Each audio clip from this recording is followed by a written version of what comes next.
ஒவ்வொரு பாயிண்ட்லயும் ஒவ்வொருத்தங்க ஒவ்வொரு growthல இருப்பாங்க. ஸோ எதுவுமே வந்து இப்படியே போகாது. இப்படி தான் போகும்.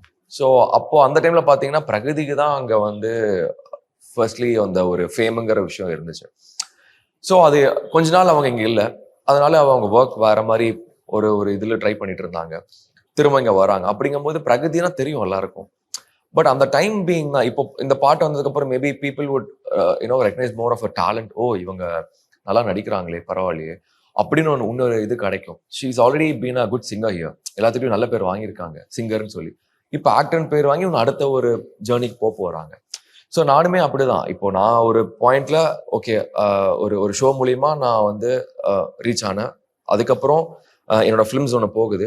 திரும்ப அடுத்த ஒரு ஒரு ஃபிலிம் வரும்போது என் கிராஃப்ட் திரும்ப மாறும். இங்க சினிமாங்கிறது அதுதான். So nothing is permanent here. அதனால ஏன்னா இவங்க நினைக்கிறதெல்லாம் வந்து அது அது எப்படி சொல்றது? ஒரு ஒரு நம்ம கன்டென்ட்டா பார்த்தோம்னா, அது எல்லாமே கரெக்ட்டா அமைஞ்சு வந்துரும். It's all about the content what we do. அது நம்ம ஹோல் ஹார்ட்டடா ஒரு லவ்வோட பண்ணும்போது அது தானா அமையும். அந்த யூனிவர்ஸே நமக்கு குடுக்கும். அதுதான் இந்த ப்ராஜெக்ட். ஏன்னா எனக்குமே ஐடியா இல்ல. ஏன்னா நான் பண்ற ஐடியாலும் இப்போதைக்கு நான் பெருசா யோசிக்கல. ஏன்னா எனக்கு வேற கமிட்மெண்ட்ஸ்லாம் இருந்துச்சுங்கிறது நான் அது யோசிச்சுட்டு இருக்கும்போது, திடீர்னு இது வந்துச்சு. ஸோ வரும்போது ஓகே. ஆ ட்ரை பண்ணுவோம். நல்ல ஒரு டேலண்ட். அண்ட் அப்படிங்கிற மாரி தான் ஒண்ணு போச்சு தவிர, ஐயோ! பிரகதி அவங்க என்ன பண்ணியிருக்காங்க? அப்படின்லாம் எதுவும் நான் யோசிக்கல.